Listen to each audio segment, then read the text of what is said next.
21,000 people just handed over their digital keys to a piece of software that the creator admits he barely reads before shipping. Think about that for a second. We are watching the fastest growing open source project in history explode onto the scene with nearly 200,000 stars in 90 days. It is called Openclaw, and it is either the greatest tool ever built or a total security catastrophe waiting to happen. Most people are comparing it to the new terminal-based coding assistant from the folks at Anthropic. But after looking at the guts of both, I can tell you they are not even in the same universe. Let us look at the surgical instrument first. It is called Claude Code. You point it at your codebase and it handles the heavy lifting. It writes files, runs tests, and manages your version control. It requires a subscription and costs a decent chunk of change every month. It is locked down, sandboxed, and built for the enterprise world. It is safe.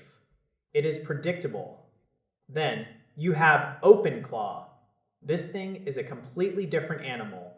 It was created by an Austrian developer who recently left for a major AI lab.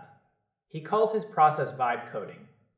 That means he is moving so fast that the code might not even be vetted properly before it hits your machine.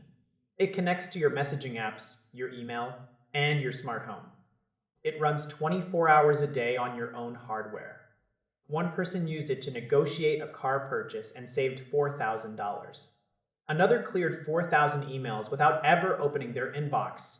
People are calling this the true iPhone moment of the AI era. But here is the catch. Security researchers are having a literal heart attack over this. They found hundreds of malicious packages hidden inside the marketplace. They found tens of thousands of instances where users were leaking their private credentials in plain text. Even the project maintainers are warning people. They flat out said that if you do not understand how a command line works, this tool is far too dangerous for you to touch. It is a powerful Swiss Army knife that gives an AI full access to your entire digital life. If you use it for coding, you are taking a massive risk.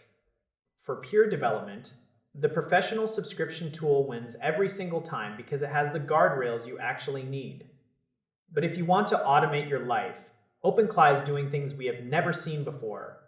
You are basically handing your digital existence to a project that is moving at breakneck speed with very little oversight. Some power users are running both at the same time to get the best of both worlds. That might be the only way to stay sane in this environment. It is a choice between a precision tool and a revolutionary but volatile experiment. You have to decide if the convenience is worth the vulnerability. I spend my days digging into these tools, so you do not have to waste your time or money on things that might break your workflow or expose your data. If this breakdown helped you figure out which path to take, then I have done my job. I would rather not fill my days with sponsored content from companies whose products I might need to roast next week. That would be awkward. If this saved you from a security nightmare, think about supporting the research. There are links in the usual places to help fund these investigations. Even a small contribution helps me keep the lights on while I keep the big tech companies honest. Keep questioning everything. I will see you in the next investigation where we figure out what is actually worth your money and what is just expensive garbage with good marketing. Stay savage out there.